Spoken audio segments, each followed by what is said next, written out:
मंत्री जी आज digital budget पढ़ रही हैं।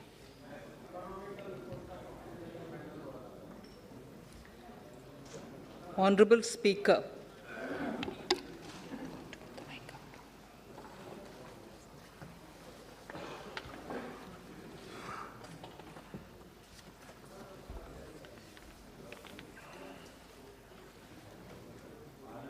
Honorable Speaker, sir, I present the budget for the year 2022-23. At the outset, sir, I want to take a moment to express my empathy for those who had to bear adverse health and economic effects of the pandemic. The overall sharp rebound and recovery of the economy is reflective of our country's strong resilience. India's economic growth in the current year is estimated to be 9.2%, highest among all large economies. I recognize we are in the midst of an Omicron wave with high incidence but milder symptoms. Further, the speed and coverage of our vaccination campaign has helped greatly. With an accelerated improvement of health infrastructure in the past 2 years, we are in a strong position to withstand challenges. I am confident that with Sabka Prayas, we will continue our journey with strong growth.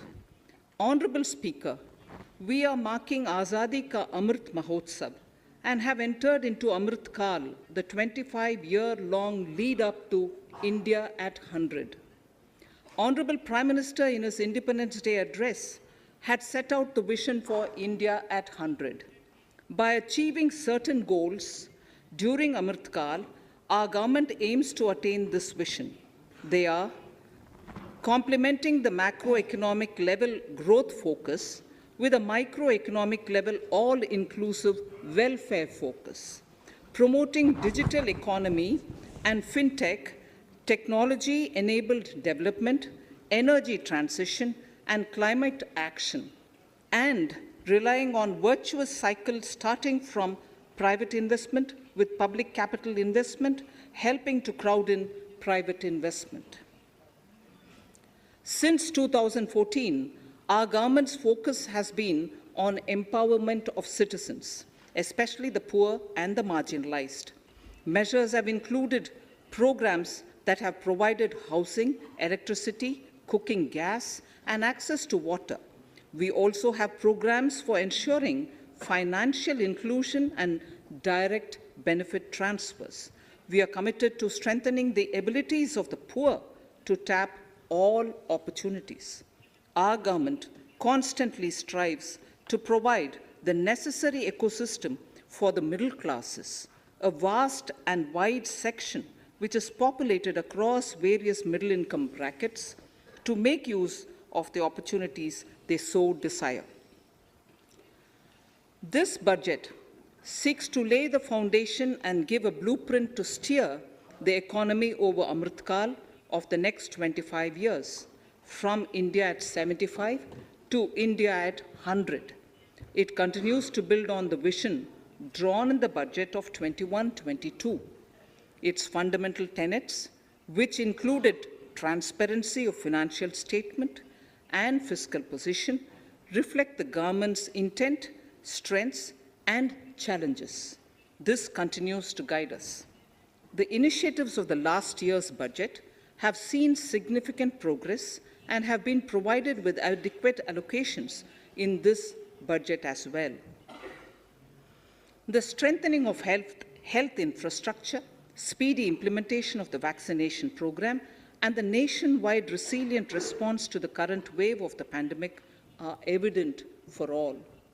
The productivity-linked incentive in 14 sectors for achieving the vision of Atmanirbhar Bharat has received excellent response, with potential to create 60 lakh new jobs and an additional production of 30 lakh crore during next 5 years. Towards implementation of the new public sector enterprise policy, the strategic transfer of ownership of Air India has been completed. the strategic partner. The strategic partner for Neelanchal Ispat Nigam Limited has been selected. The public issue of the LIC is expected shortly. Others too are in the process for 2022-23. Please The no National Bank आपको for पर्याप्त मौका पर्याप्त अवसर मिलेगा बेटे बेटे टिप्पणी मत कीजिए the National Bank for Infrastructure Development and National Asset Reconstruction Company have commenced their activities. Honorable Speaker, sir, Budget 2021-22 had provided a sharp increase in provision for public investment or capital expenditure. Throughout the year, with the Honorable Prime Minister guiding the implementation, our economic recovery is continuing to benefit from the multiplier effect.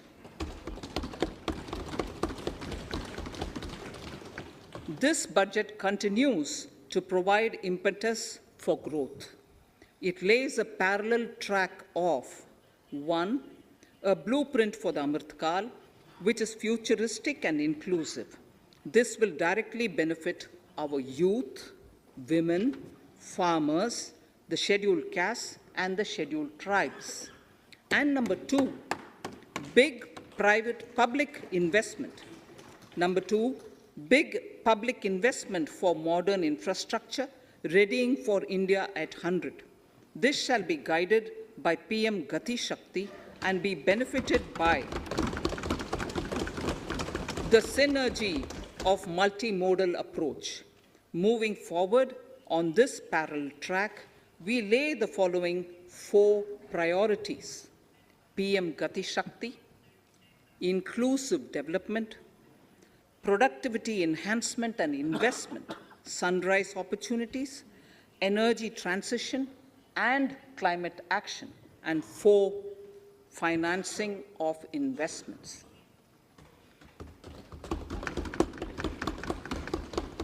PM Gati Shakti. PM Gati Shakti is a transformative approach for economic growth and sustainable development. The approach is driven by 7 engines, namely roads, railways, airports, ports, mass transport, waterways, and logistics infrastructure. All 7 engines will pull forward the economy in unison.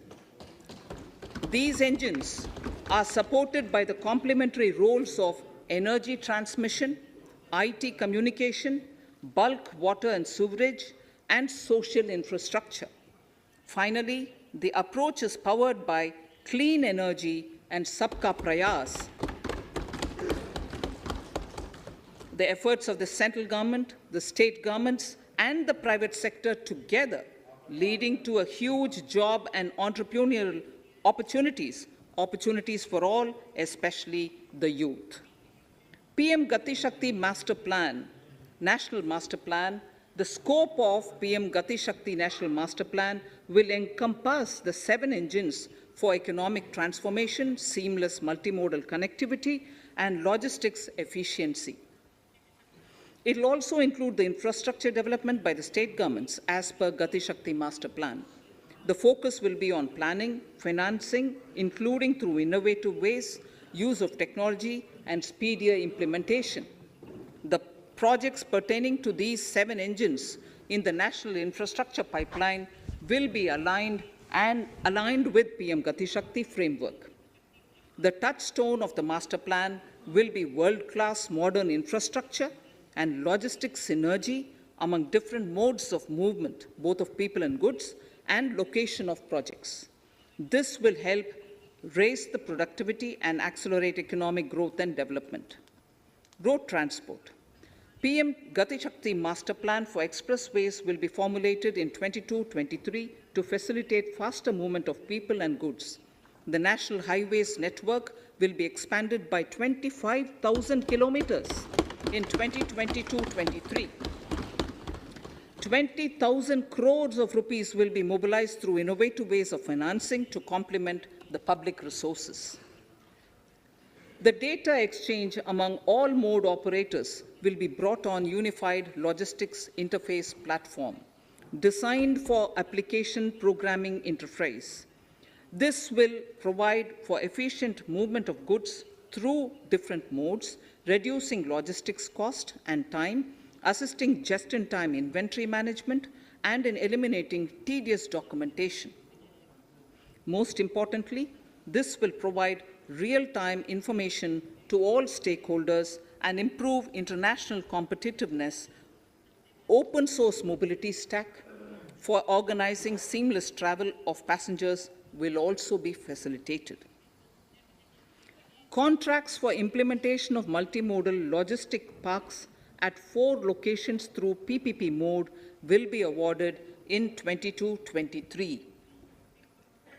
Railways will develop new products and efficient logistics services for small farmers and small and medium enterprises, besides taking the lead in integration of postal and railways network to provide seamless solutions for movement of parcels.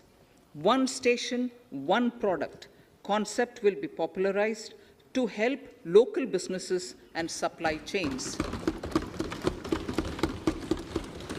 As a part of Atmanirbhar Bharat, 2,000 kilometers of network will be brought under Kavach, the indigenous world-class technology for safety and capacity augmentation in 2022-23. 400 new generation Vande Bharat trains will better energy efficiency and passenger riding experience will be developed and manufactured during the next 3 years. 100 PM Gati Shakti cargo terminals for multimodal logistics facilities will be developed during the next 3 years. Innovative ways of financing and faster implementation will be encouraged for building metro systems of appropriate type at scale. Multimodal connectivity between mass urban transport and railway stations will be facilitated on priority. Design of metro systems, including civil structures, will be reoriented and standardized for Indian conditions and needs. Parvat Mala, as a preferred ecologically sustainable alternative to conventional roads in difficult hilly areas, National Ropeways Development Program will be taken up on PPP mode. The aim is to improve connectivity and convenience for commuters, besides promoting tourism. This may also cover congested urban areas where conventional mass transit system is not feasible. Contracts for 8 such ropeway projects for a length of 60 kilometers will be awarded in 22-23.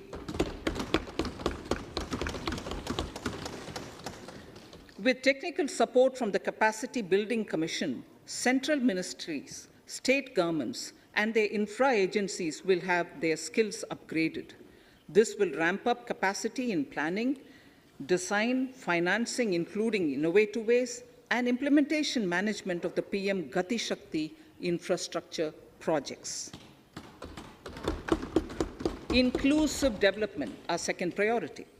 Agriculture. The procurement of wheat in Rabi 21-22 and the estimated procurement of paddy in Kharif 21-22 will cover 1,208 lakh metric tons of wheat and paddy from 163 lakh farmers, and 2.37 lakh crores will be the direct payment of MSP value to their accounts. Chemical-free natural farming will be promoted throughout the country with a focus on farmers' lands in 5-kilometer wide corridors along the river Ganga at the first stage. 2023 has been announced as the International Year of Millets. Support will be provided for post-harvest value addition, enhancing domestic consumption, and for branding millet products nationally and internationally.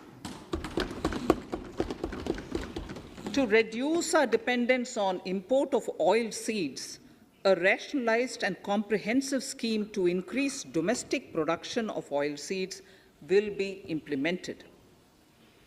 For delivery of digital and high-tech services to farmers, with involvement of public sector research and extension institutions, along with private agri-tech players and stakeholders of agri-value chains, a scheme in PPP mode will be launched.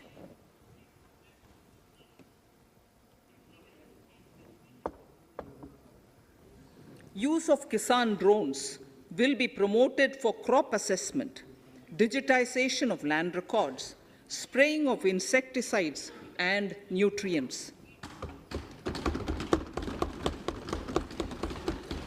States will be encouraged to revise syllabi of agricultural universities to meet the needs of natural, zero budget, and organic farming, modern day agriculture, value addition, and management. A fund with blended capital raised under the co-investment model will be facilitated through the NABARD. This is to finance startups for agriculture and rural enterprise relevant for farm produce value chain. The activities of these startups will include inter alia, support for FPOs, machinery for farmers on rental basis at farm level, and technology including IT-based support. The implementation of the Ken-Betwa link project at an estimated cost of 44,605 crores will be taken up. This is aimed at providing irrigation benefits to 9.0 lakh hectare of farmers' lands, drinking water supply to 62 lakh people, 103 megawatt of hydro, 27 megawatt of solar power, allocations of 4,300 crores of rupees in the RE 21-22 and 1,400 crores of rupees in 22-23 have been made for this project. Honorable Speaker, sir, draft DPRs for 5 river links, namely Daman-Ganga Pinjal, Par-Tapi Narmada, Godavari Krishna, Krishna Pennar, and Pennar Kaveri have been finalized. Once a consensus is reached among the beneficiary states, the Centre will provide support for their implementation. For farmers to adopt suitable varieties of fruits and vegetables and to use appropriate production and harvesting techniques, our government will provide a comprehensive package with participation of state governments. MSMEs, Udyam, E-Shram, NCS and ASEEM portals will be interlinked. Their scope will be widened. They will now perform as portals with live organic databases, providing G2C, B2C, and B2B services. These services will relate to credit facilitation, skilling, and recruitment with an aim to further formalize the economy and enhance entrepreneurial opportunities for all. Emergency Credit Line Guarantee Scheme has provided the much-needed additional credit to more than 130 lakh MSMEs. This has helped them mitigate the adverse impact of the pandemic. The hospitality and related services, especially those by micro and small enterprises, are yet to regain their pre-pandemic level of business. Considering these aspects, the ECLGS will be extended up to March 2023, and its guarantee cover will be expanded by 50,000 crores of rupees to total cover of 5 lakh crores.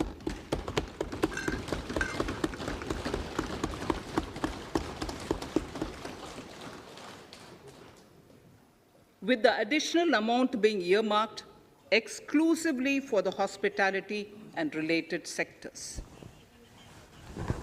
Credit Guarantee Trust for Micro and Small Enterprises, CGT-MSE, scheme will be revamped with required infusion of funds. This will facilitate additional credit of 2 lakh crore for micro and small enterprises and expand employment opportunities.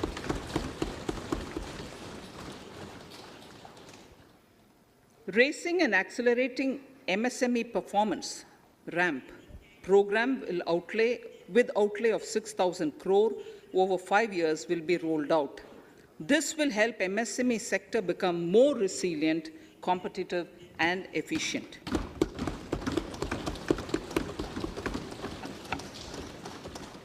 Skilling programs and partnership with the industry will be reoriented to promote continuous skilling avenues, sustainability, and employability. The National Skill Qualification Framework will be aligned with dynamic industry needs. Digital ecosystem for skilling and livelihood, the Desh Stack e-portal, will be launched. This aims to empower citizens to skill, reskill, or upskill through online training. It will also provide API-based trusted skill credentials, payment and discovery layers to find relevant jobs and entrepreneurial opportunities. Startups will be promoted to facilitate Drone Shakti through varied applications and for drone as a service. In select ITIs in all states, the required courses for skilling will be started. Due to the pandemic-induced closure of schools, our children, particularly in the rural areas and those from scheduled castes and scheduled tribes and other weaker sections, have lost almost 2 years of formal education. Mostly, these are children in government schools. We recognize the need to impart supplementary teaching and to build a resilient mechanism for education delivery. For this purpose, One Class, One TV channel program of PM eVidya will be expanded from 12 to 200 TV channels.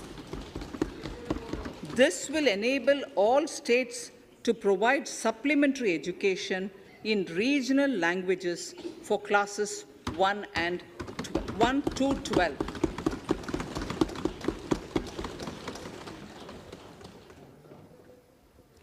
High-quality e-content in all spoken languages will be developed for delivery via internet, mobile phones, TV, and through radio and through digital teachers.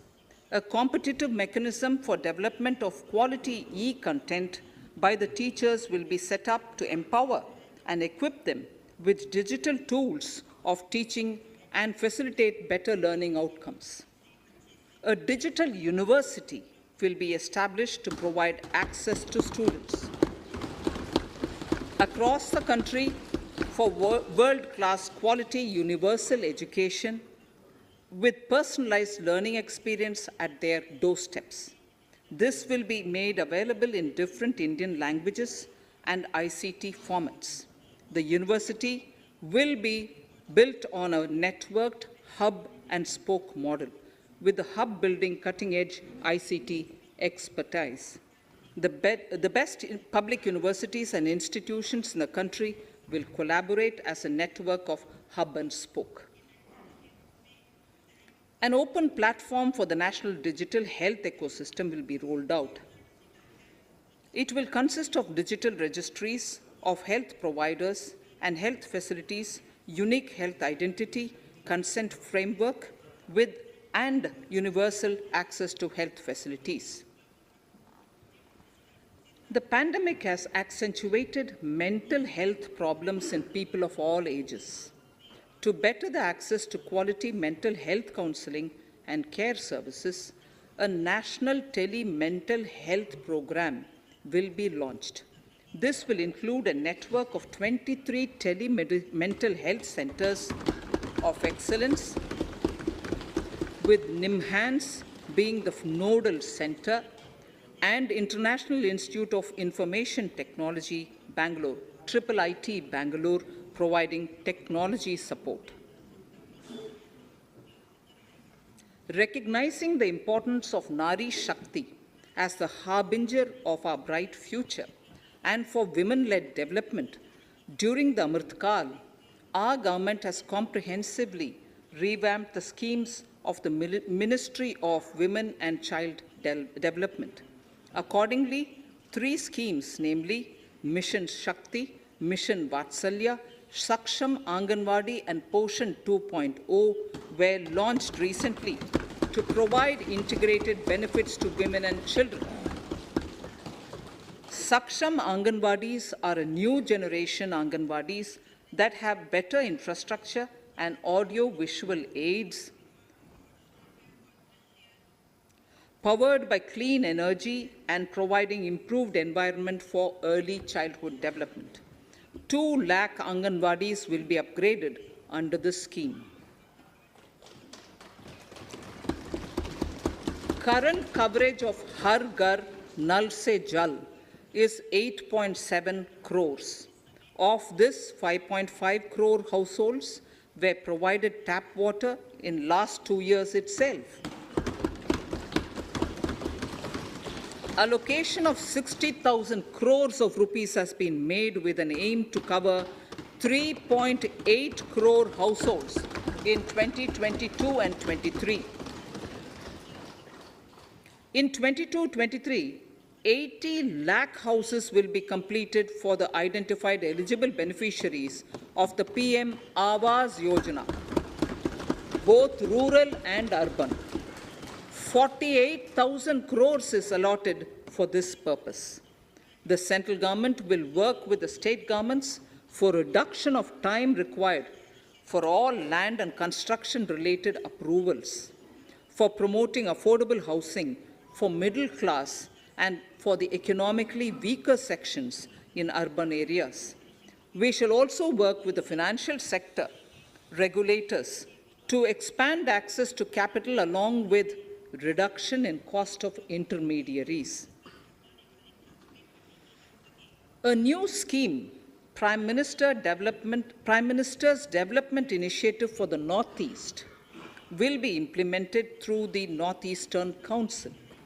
It will fund infrastructure in the spirit of PM Gati Shakti and social development projects based on felt needs of the Northeast. This will enable livelihood activities for youth and women, filling the gaps in various sectors. It will not be a substitute for existing central or state schemes. While the central ministries may also post their candidate projects, priority will be given to those posted by the states. An initial allocation of 1,500 crores of rupees will be made, and the initial list of projects is given in Annexure 1 of my speech. Our vision to improve the quality of life of citizens in the most backward districts of the country through Aspirational Districts program has been translated into reality in a very short span of time. 95% of those 112 districts have made significant progress in key sectors such as health, nutrition, financial inclusion, and basic infrastructure. They have surpassed even some of the state average values.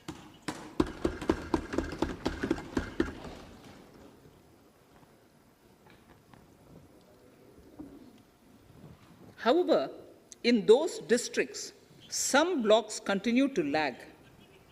In 22-23, the program will focus on such blocks in those districts.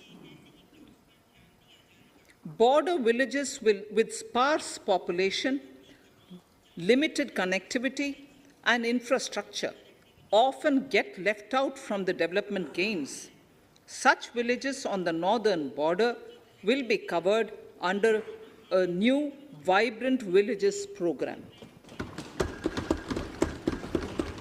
The activities will include construction of village infrastructure, housing, tourist centers, road connectivity, provisioning of decentralized renewable energy, direct-to-home access for Doordarshan and educational channels, and support for their livelihood generation.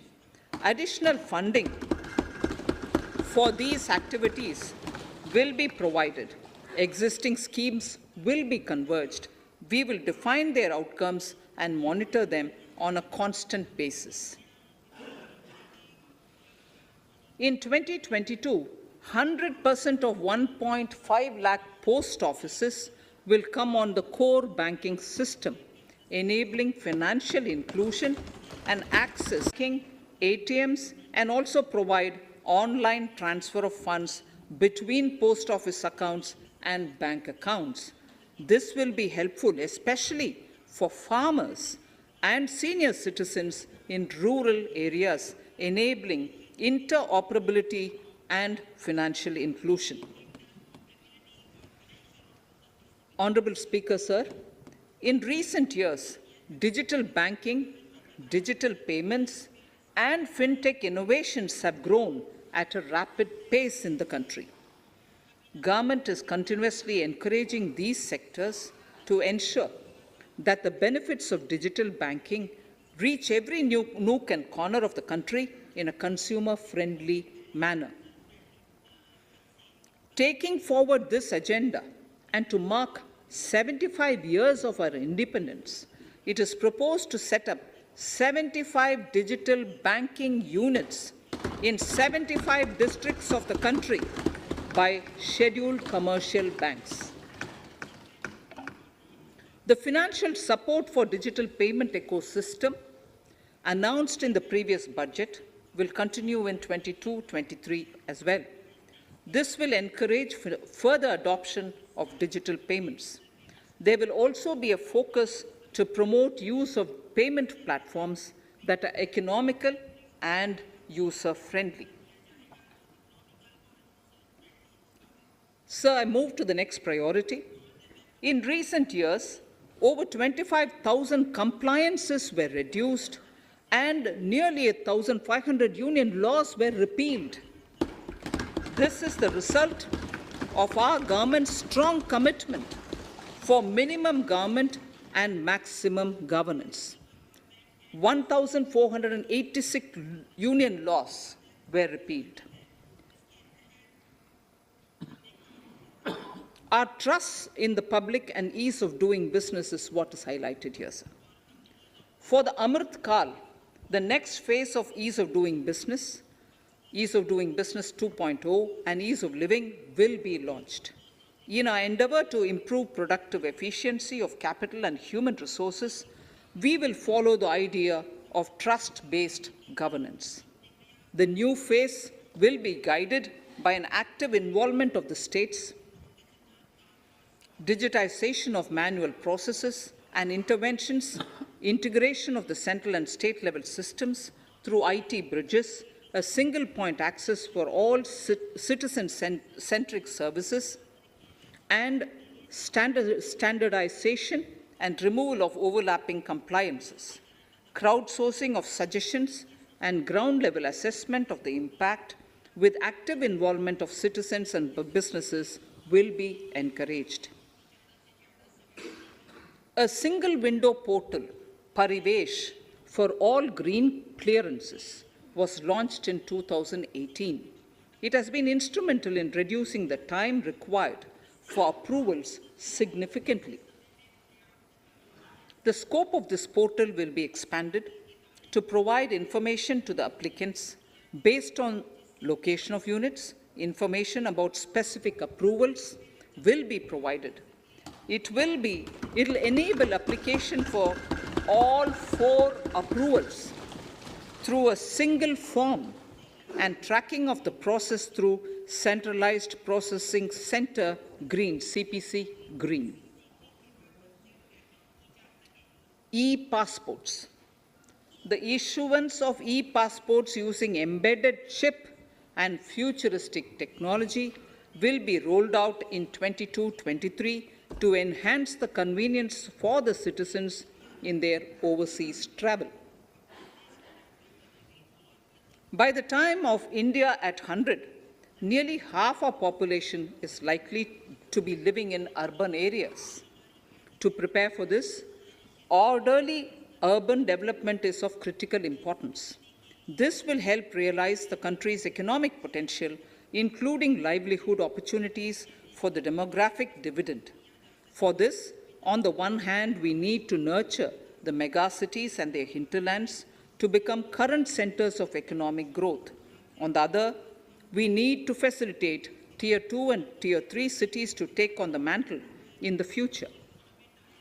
This would require us to reimagine our cities into centers of sustainable living with opportunities for all, including women and our youth. For this to happen, urban planning cannot continue with a business-as-usual approach. We plan to steer a paradigm change. A high-level committee of reputed urban planners, urban economists, and institutions will be formed to make recommendations on urban sector policies, capacity building, planning, implementation, and governance. For urban capacity building, support will be provided to the states. Modernization of building bylaws, town planning schemes, transit-oriented development will be implemented. This will facilitate reforms for people to live and work closer to the mass transit systems. The central government's financial support for mass transit projects and Amrit scheme will be leveraged for formulation of action plans and their implementation for facilitating the TOD and TPS by the states. For developing India-specific knowledge in urban planning and design, and to deliver certified training in these areas, up to 5 existing academic institutions in different regions will be designated as centers of excellence. These centers will be provided endowment fund of 250 crore each. In addition, the AICTE will take the lead to improve syllabi, quality and access of urban planning courses in other institutions. We will promote a shift to use of public transport in urban areas. This will be complemented by clean tech and governance solutions, special mobility zones with zero fossil fuel policy and EV vehicles. Battery swapping policy. Considering the constraint of space in urban areas, for setting up charging stations at scale, a battery swapping policy will be brought out and interoperability standards will be formulated.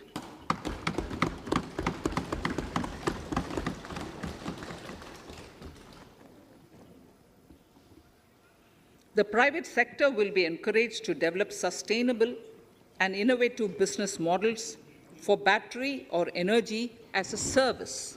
This will improve efficiency in the EV ecosystem. Efficient use of land resources is a strong imperative. States will be encouraged to adopt unique land parcel identification number to facilitate IT-based management of records. The facility for transliteration of land records across any of the Schedule 8 languages will also be rolled out. The adoption of linkage with National Generic Document Registration System, NGDRS, with the One Nation, One Registration software will be promoted as an option for uniform process of registration and anywhere registration of deeds and documents. Necessary amendments in the code IBC will be carried out to enhance the efficiency of the resolution process and facilitate cross-border insolvency resolution. Accelerated corporate exit. Several IT-based systems have been established for accelerated registration of new companies.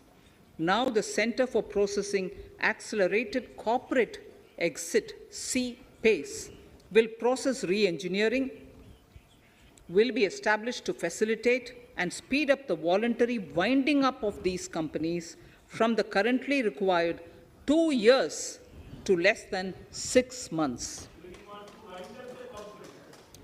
Government procurement. Government rules have recently been modernized for the needs of Amritkal. The new rules have benefited from the inputs from various stakeholders. The modernized rules allow use of transparent quality criteria besides cost and evaluation of complex tenders. Provisions have been made for payment of 75% of running bills mandatorily within 10 days and for encouraging settlements of disputes through conciliation. As a further step to enhance transparency and to reduce delays in payments, a completely paperless, end-to-end online e-bill system will be launched for use by all central ministries for their procurements. The system will enable the suppliers and contractors to submit online their digitally signed bills and claims and track their status from anywhere. To reduce indirect cost for suppliers and work contractors, the use of surety bonds as a substitute for bank guarantee will be made acceptable in government procurements. Business such as gold imports may also find this useful. IRDAI, insurance regulator, has given the framework for issue of surety bonds by insurance companies. AVGC Promotion Task Force. The animation, visual effects, gaming, and comic, the AVGC sector, offers immense potential to employ youth. An AVGC Promotion Task Force with all stakeholders will be set up to recommend ways to realize this and build domestic capacity for serving our markets and the global demand. Telecom sector. Telecommunications in general and 5G technology in particular can enable growth and offer job opportunities. Required spectrum auctions will be conducted in 2022 to facilitate rollout of 5G's mobile services within 2022-23 by private telecom providers. A scheme for design-led manufacturing will be launched to build a strong ecosystem for 5G as part of the production-linked incentive scheme. To enable affordable broadband and mobile service proliferation in rural and remote areas, 5% of annual collections under the Universal Service Obligation Fund will be allocated. This will promote R&D and commercialization of technologies and solutions. Our vision is that all villages and their residents should have the same access to e-services, communication facilities, and digital resources as urban areas and their residents. The contracts for laying optical fiber in all villages, including remote areas, will be awarded under the BharatNet project through PPP in 22 and 23. Completion is expected in 2025. Measures will be taken to enable better and more efficient use of the optical fiber. Export promotion.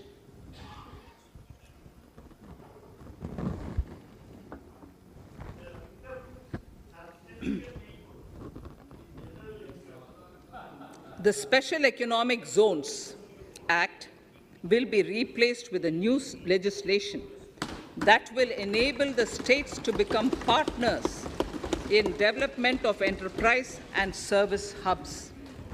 This will cover all large existing and new industrial enclaves to optimally utilize available infrastructure and enhance competitiveness of exports. Atmanirbharta in defense.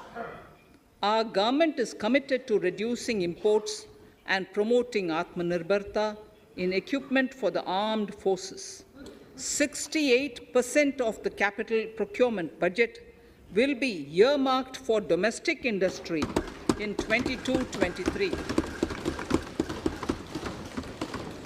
up from 58% in 21-22. Defense R&D will be opened up for industry, startups, and academia, with 25% of defense R&D budget earmarked. Private industry will be encouraged to take up design and development of military platforms and equipment in collaboration with DRDO and other organizations through SPV model. An independent nodal umbrella body will be set up for meeting wide-ranging testing and certification requirements. Artificial intelligence, geospatial systems and drones, semiconductor and its ecosystem, space economy, genomics and pharmaceuticals, green energy and clean mobility systems have immense potential to assist sustainable development at scale and modernize the country. They provide employment opportunities for our youth and make Indian industry more efficient and competitive. Supportive policies, light touch regulations, facilitative actions to build domestic capacities and promotion of research and development will guide the government's approach. For R&D in the sunrise opportunities, in addition to efforts of collaboration among academia, industry, and public institutions, government contribution will be provided. Energy transition and climate change. The risks of climate change are the strongest negative externalities that affect India and other countries. As Honorable Prime Minister said at the COP26 summit in Glasgow last November, and I quote, "What is needed today is mindful and deliberate utilization instead of mindless, destructive consumption," unquote. The low-carbon development strategy, as enunciated in the Panchamrit that he announced is an important reflection of our government's strong commitment towards sustainable development. The strategy opens up huge employment opportunities and will take the country on a sustainable development path. This budget proposes several near-term and long-term actions accordingly. Solar power. To facilitate domestic manufacturing for the ambitious goal of 280 gigawatts of installed solar capacity by 2030, an additional allocation of 19,500 crores for PLI, production-linked incentive, for manufacturing of high-efficiency modules with priority to fully integrate manufacturing units from polysilicon to solar PV modules will be made. Honorable Speaker, sir, the circular economy transition is expected to help in productivity enhancement as well as creating large opportunities for new businesses and jobs. The action plans for 10 sectors such as electronic waste, end-of-life vehicles, used oil waste, toxic and hazardous industrial waste are already ready. The focus will now be on addressing important cross-cutting issues of infrastructure, reverse logistics, technology upgradation, and integration with informal sector. This will be supported by active public policies covering regulations, extended producers' responsibilities, framework, and innovation facilities. 5 to 7% biomass pellets will be co-fired in thermal power plants, resulting in carbon dioxide savings of 38 MMT annually. This will also provide extra income to farmers and job opportunities to locals and help avoid stubble burning in agricultural fields. Saving energy is an important aspect of the energy management. Hence, energy efficiency and savings measures will be promoted. This will be done in large commercial buildings through the energy service company business model. It will facilitate capacity building and awareness for energy audits, performance contracts, and common measurement of and verification protocol. 4 pilot projects for coal gasification and conversion of coal into chemicals required for the industry will be set up to evolve technical and financial viability.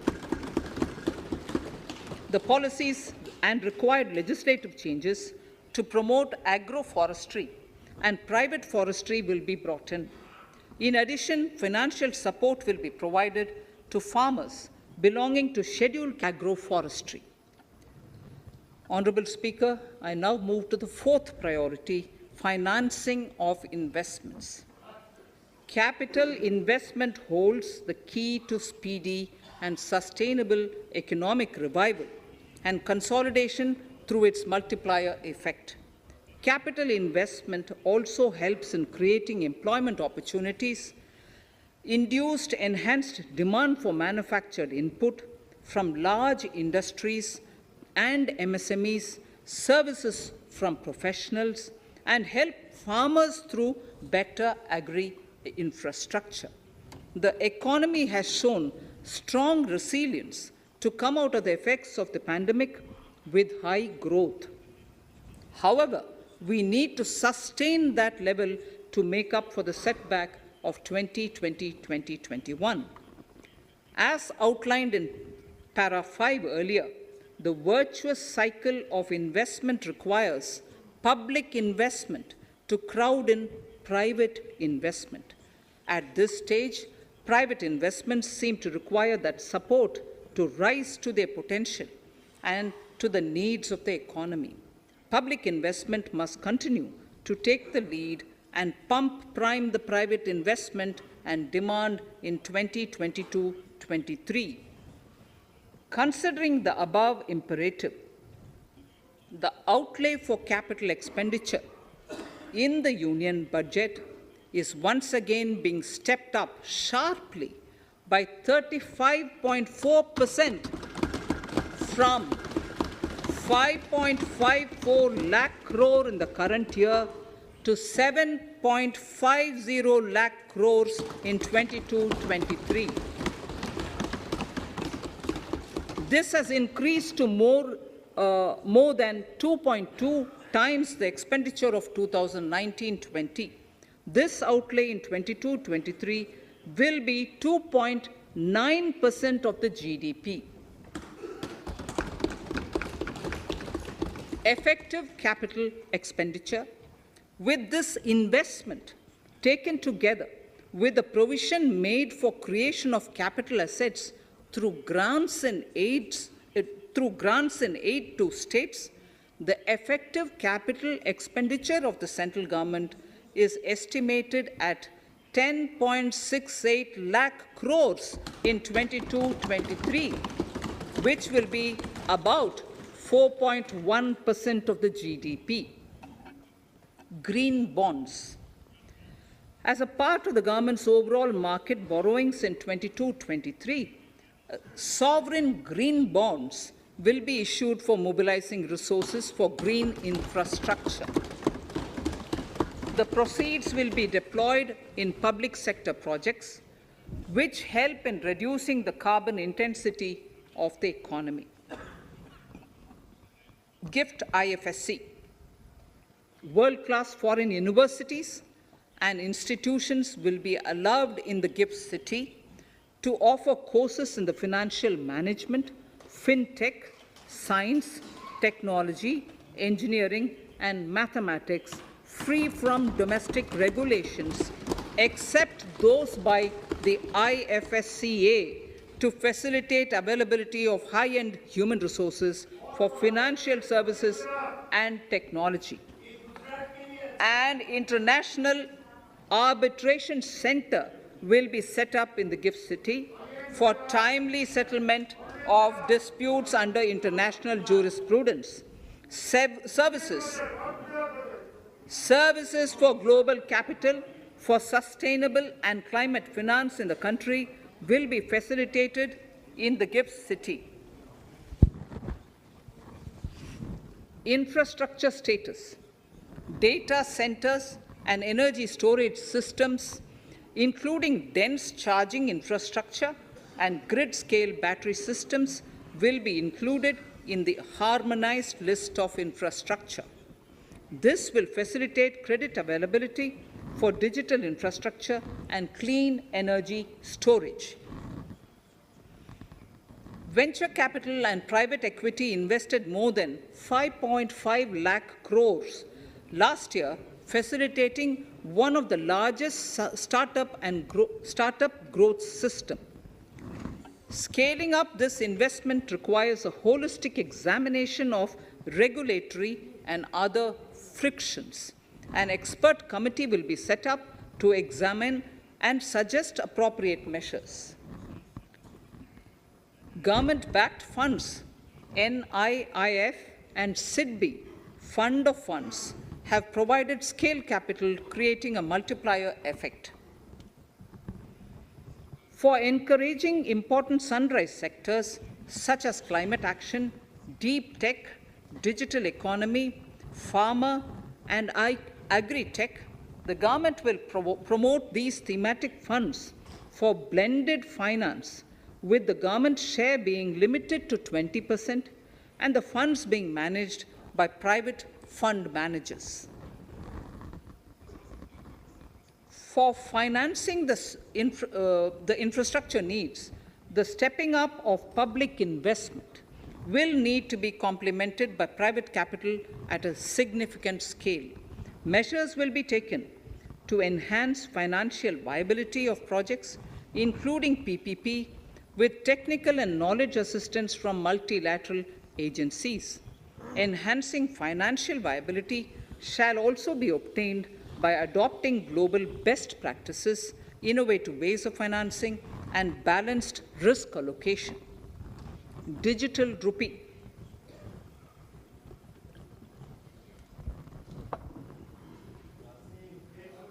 Introduction of a central bank digital currency will give a big boost to digital economy. Digital currency will also lead to a more efficient and cheaper currency management system. It is therefore proposed to introduce digital rupee using blockchain and other technologies to be issued by the Reserve Bank of India starting 2022 and 23. Financial assistance to states for capital investment. Reflecting the true spirit of cooperative federalism, the central government is committed to bolstering the hands of the states in enhancing their capital investment towards creating productive assets and generating remunerative employment. The scheme for financial assistance to states for capital investment has been extremely well received by the states. In deference to the requests received during my meeting with the chief ministers and state finance ministers, the outlay for this scheme is being enhanced from 10,000 crores in the budget estimates to 15,000 crores in the revised estimates for the current year.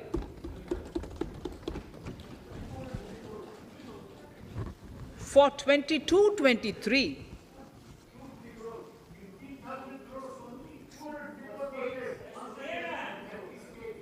I'll repeat that sentence for the benefit of many of our honorable members. In deference to the requests received during my meeting with chief ministers and state finance ministers, the outlay for this scheme is being enhanced from 10,000 crores in the BE to 15,000 crores, 15,000 crores in the RE of the current year. For 22-23, the allocation is 1 lakh crores to assist the states in catalyzing the overall investments in the economy. Are over and above the normal borrowings allowed to the states. Are over and above the normal borrowings to the states. This allocation will be used for PM Gati Shakti related and other productive capital investments of the states. It will also include components for supplemental funding for priority segments of PM Gram Sadak Yojana, including support for the state share, digitization of the economy, including digital payments and completion of OFC network, and reforms related to building bylaws, town planning schemes, transit-oriented development, and transferable development rights. In 22-23, in accordance with the recommendations of the 15th Finance Commission, the states will be allowed a fiscal deficit of 4% of the GSDP, of which 0.5% will be tied to power sector reforms, for which the conditions have already been communicated in 21-22. Fiscal management. As against a total expenditure of 34.83 lakh crores of rupees projected in the BE 21-22, the revised estimate is 37.70 lakh crores. The revised estimate of capital expenditure is 6.3 lakh crores of rupees. This includes an amount of 51,971 crores towards settlement of outstanding guaranteed liabilities of Air India and its other sundry commitments. Coming to the budget estimates, Honorable Speaker, sir, the total expenditure in 22-23 is estimated at 39.45 lakh crores, while the total receipts other than borrowings are estimated at 22.84 lakh crores of rupees.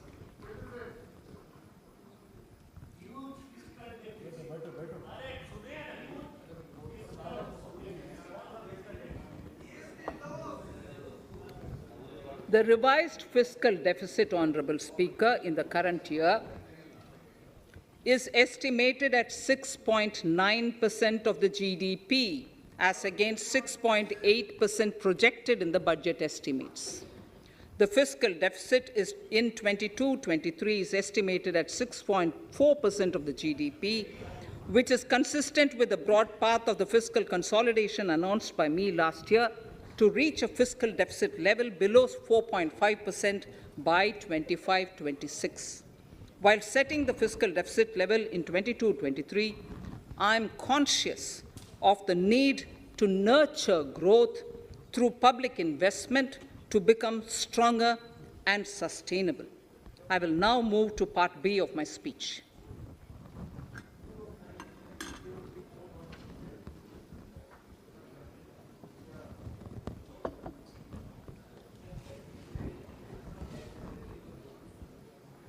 Direct tax. Honorable Speaker, sir, I take this opportunity to thank all the taxpayers of our country who have contributed immensely and strengthened the hands of the government in helping their fellow citizens in this hour of need. So I have brought in a little verse from the Mahabharata. I won't spend more time reading because I would like the speech to get enough time. However, the substance of it is the king must make arrangements for yoga kshema, which is the welfare of the populace, by way of abandoning any laxity and by governing the state in line with Dharma, along with collecting taxes which are in consonance with Dharma. This is Mahabharata Shanti Parva Adhyaya, Shloka 11 from 72. Drawing wisdom from our ancient texts, we continue on the path to progress. The proposals in this budget, while continuing with our declared policy of stable and predictable tax regime, intend to bring more reforms that will take ahead our vision to establish a trustworthy tax regime. This will further simplify the tax system, promote voluntary compliance by taxpayers, and reduce litigation. Introducing new updated return. India is growing at an accelerated pace, and people are undertaking multiple financial transactions. The Income Tax Department has established a robust framework of reporting of taxpayers' transactions. In this context, some taxpayers may realize that they have committed omissions or mistakes in correctly estimating their income for tax payment. To provide an opportunity to correct such errors, I am proposing a new provision permitting taxpayers to file an updated return on payment of additional tax. This updated return can be filed within 2 years from the end of the relevant assessment year.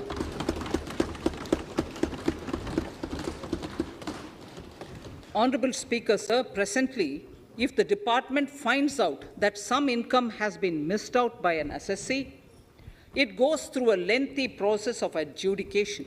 Instead, with this proposal now, there will be a trust repost in the taxpayers that will enable the assessee herself to declare the income that she may have missed out earlier while filing her return. Full details of the proposal are given in the finance bill. It is an affirmative step in the direction of voluntary compliance.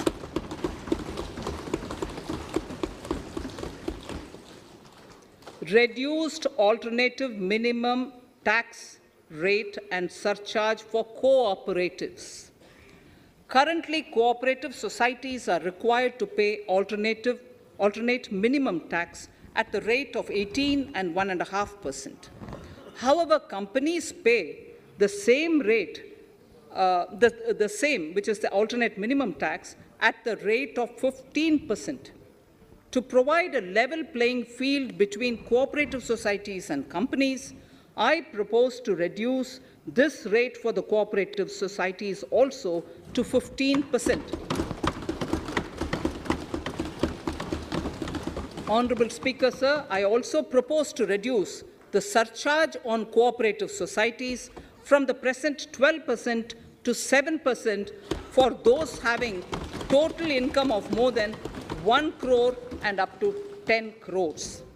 This would help in enhancing income of cooperative societies and its members who are mostly from the rural and from farming communities. Tax relief to persons with disability. The parent or guardian of a differently abled person can take an insurance scheme for such person. The present law provides for deduction to the parent or guardian only if the lump sum payment or annuity is available to the differently abled person on the death of the subscriber, that is the parent or the guardian. There could be situations where the differently abled dependent may need payment of annuity or lump sum amount even during the lifetime of their parent or guardian. I propose thus to allow the payment of annuity and lump sum amount to the differently abled dependent during the lifetime of the parent and guardians, that is parent or guardians, attaining the age of 60 years. Parity between employees of the state and central governments. At present, the central government contributes 14% of the salary of its employee to the National Pension System, NPS, Tier 1. This is allowed as a deduction in computing the income of the employee. However, such deduction is allowed only to the extent of 10% of the salary in case of employees of the state governments. To provide equal treatment to both central and state government employees, I propose to increase the tax deduction limit from 10% to 14% on employers' contribution to the MPS account of state government employees as well. This would help in enhancing the social security benefits of the state government employees and bring them at par with central government employees. Incentives for startups. Startups have emerged as drivers of growth for our economy. Over the past few years, the country has seen a manifold increase in successful startups. Eligible startups established before 31/3/2022 had been provided a tax incentive for 3 consecutive years out of the 10 years from incorporation. In view of the COVID pandemic, I propose to extend the period of incorporation of the eligible startup by 1 more year, that is, up to 31/3/2023, for providing such tax incentives.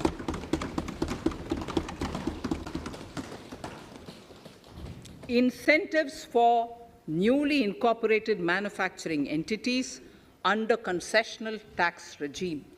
In an effort to establish a global competitive business environment for certain domestic companies, a concessional tax regime of 15% was introduced by our government for newly incorporated domestic manufacturing companies.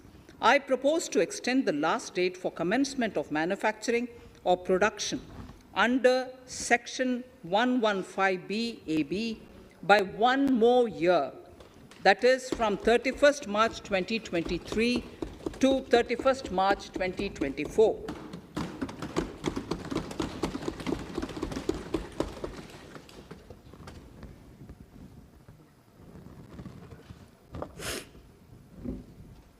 Scheme for taxation of virtual digital assets. There has been a phenomenal increase in transaction in virtual digital assets. The magnitude and frequency of these transactions have made it imperative to provide for a specific tax regime. Accordingly, for the taxation of virtual digital assets, I propose to provide that any income from transfer of any virtual digital asset shall be taxed at the rate of 30%, 30%. No deduction in respect of any expenditure or allowance shall be allowed while computing such income except cost of acquisition. Further, loss from transfer of virtual digital asset cannot be set off against any other income. Further, in order to capture the transaction details, I also propose to provide for TDS on payment made in relation to transfer of virtual digital asset at the rate of 1% of such consideration above a monetary threshold. Gift of virtual digital asset is also proposed to be taxed in the hands of the recipient.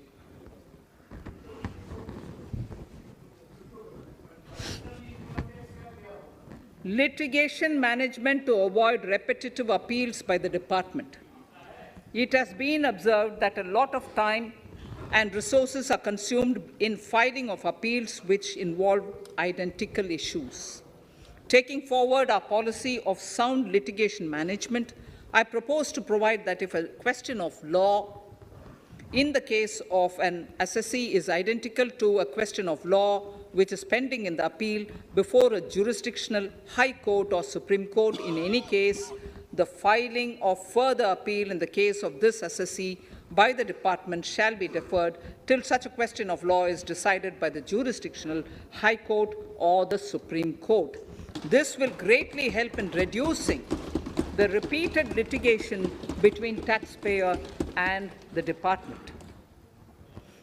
Taking forward our efforts to further promote the IFSC, I hereby propose to provide that income of a non-resident from offshore derivative instruments or over-the-counter derivatives issued by an offshore banking unit, income from royalty and interest on account of lease of ship, and income received from portfolio management services in IFSC shall be exempt from tax, subject to specified conditions. Rationalization of surcharge.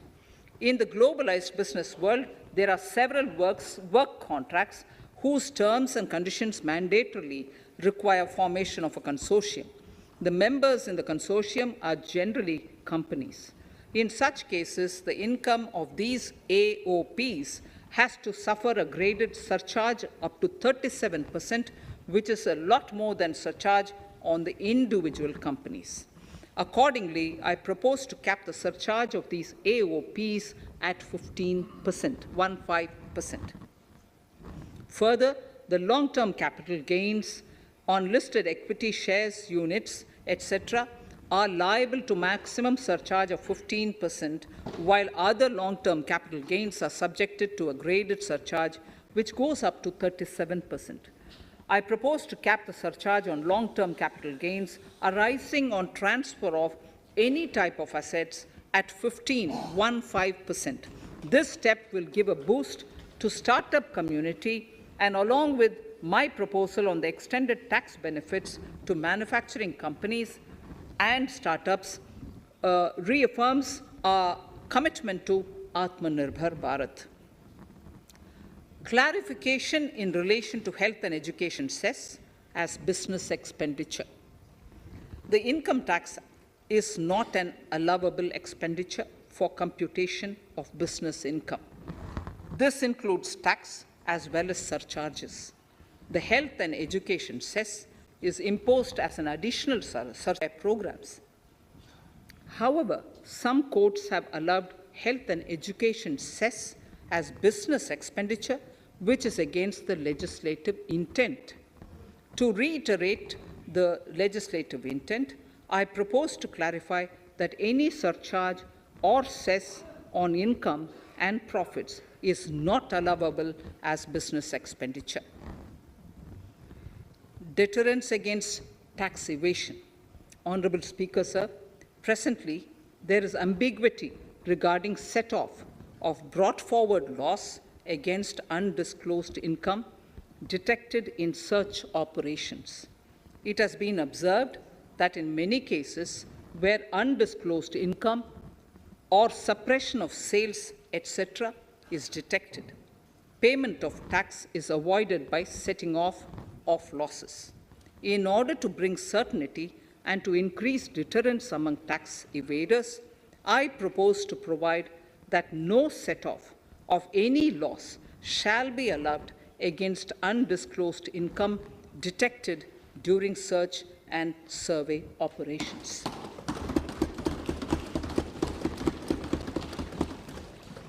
It has been noticed that as a business promotion strategy, there is a tendency on businesses to pass on benefits to their agents. Such benefits are taxable in the hands of the agents.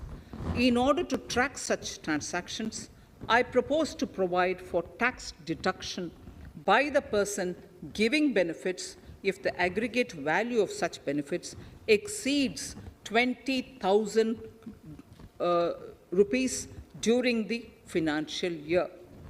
A few other changes are being made, the details of which are there in the finance bill. Indirect taxes. So, remarkable progress in GST. GST has been a landmark reform of independent India, showcasing the spirit of cooperative federalism. While aspirations were high, there were huge challenges too. These challenges were overcome deftly and painstakingly under the guidance and the oversight of the GST Council.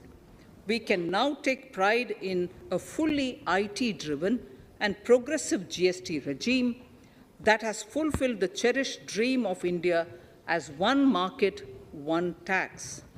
There are still some challenges remaining, and we aspire to meet them in the coming year.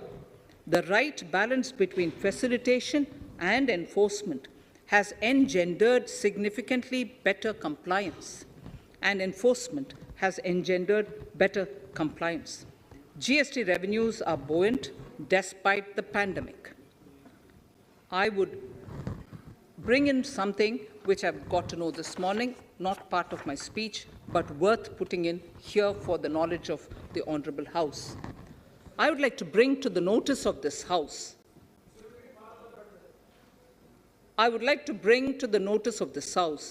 that the gross GST collections for the month of January 22 are rupees 1,40,986 crores, which is the highest since the inception of GST.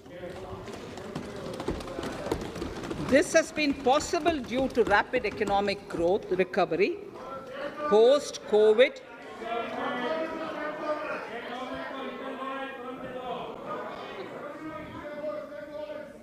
This has been possible due to the rapid economic recovery post-COVID, as well as various policy and administration undertaken by central and state tax administrations.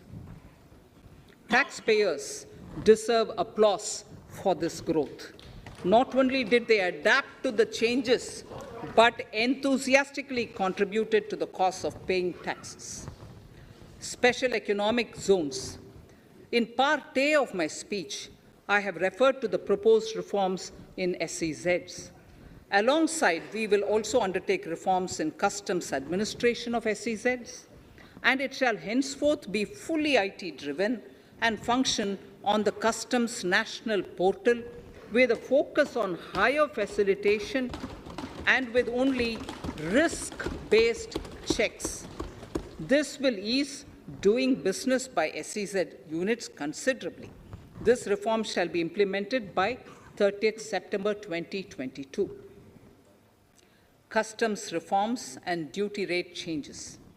Customs administration has reinvented itself over the years through liberalized procedures and infusion of technology. Faceless customs has been fully established.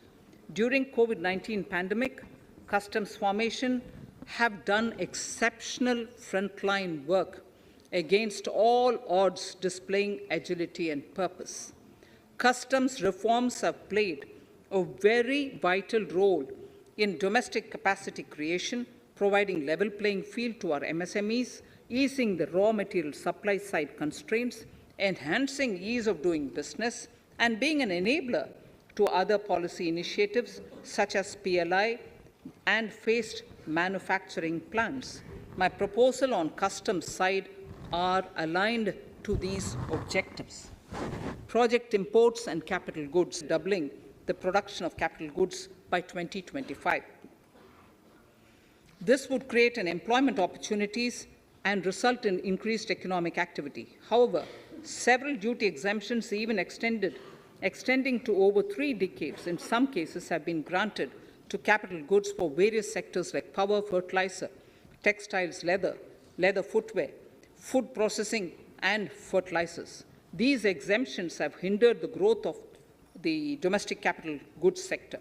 Similarly, project import duty concessions have also deprived the local producers of a level playing field in areas like coal mining projects, power generation, transmission, or distribution projects, railway and metro projects. Our experience suggests that reasonable tariffs are conducive to the growth of domestic industry and make in India without significantly impacting the cost of essential imports. Accordingly, Honourable Speaker, Sir, it is proposed to phase out the concessional rates in capital goods and project imports gradually and apply a moderate tariff of 7.5%. Certain exemptions for advanced machineries that are not manufactured within the country shall continue. A few exemptions are being introduced on inputs like specialized castings, ball screw, and linear motion guide to encourage domestic manufacturing of capital goods. In the last 2 budgets, We have rationalized several customs exemptions. We have once again carried out an extensive consultation, including by crowdsourcing. As a result of these consultations, more than 350 exemption entries are proposed to be gradually phased out. These include exemptions on certain agricultural produce,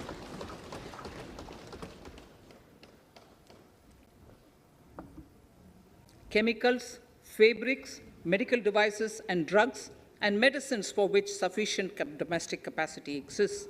Further, as a simplification measure, several concessional rates are being incorporated in the customs tariff schedule itself instead of prescribing them through various notifications. This comprehensive review will simplify the customs rate and tariff structure, particularly for sectors like chemicals, textiles, and metals, and minimize disputes. Removal of exemption on items which are or can be manufactured in India and providing concessional duties on raw material that go into manufacturing of intermediate products will go many a step forward in achieving our objective of Make in India and Atmanirbhar Bharat. I shall now take up specific sector-specific proposals. Electronics.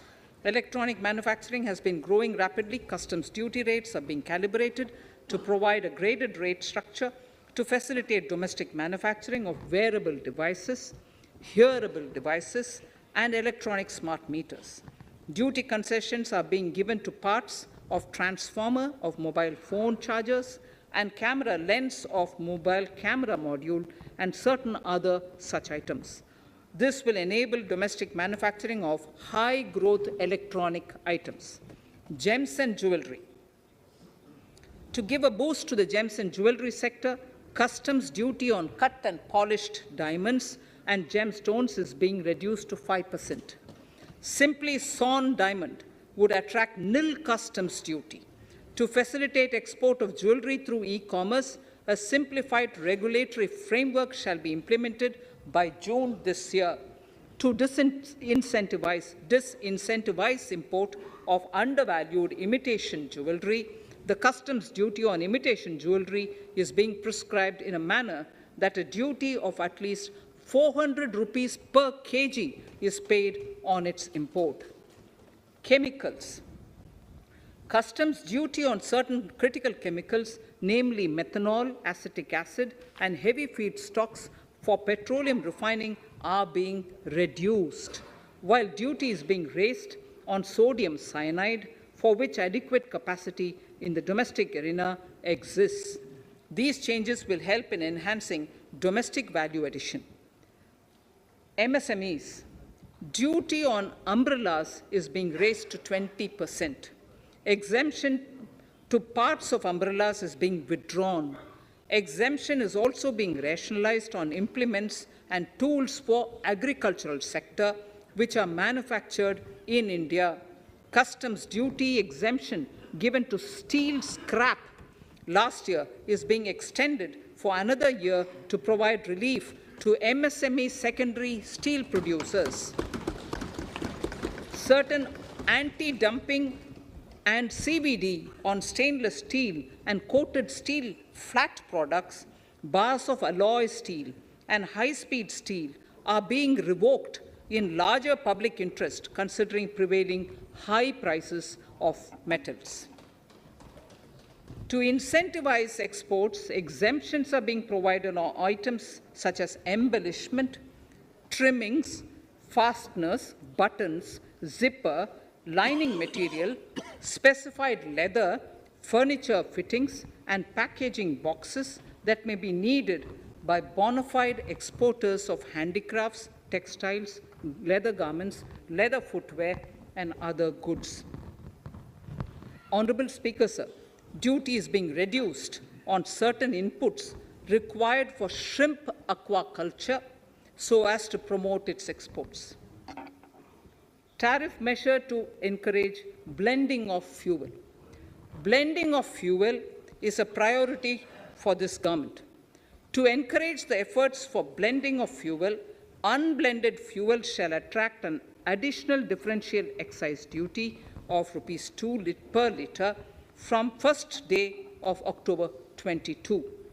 A few other changes are being made in duty rates, customs, tariff and customs law, the details of which are there in the finance bill. Mr. Speaker, sir, with these words, I commend the budget to this august House. Thank you. Item number 2, Srimati Nirmala Sitharaman ji.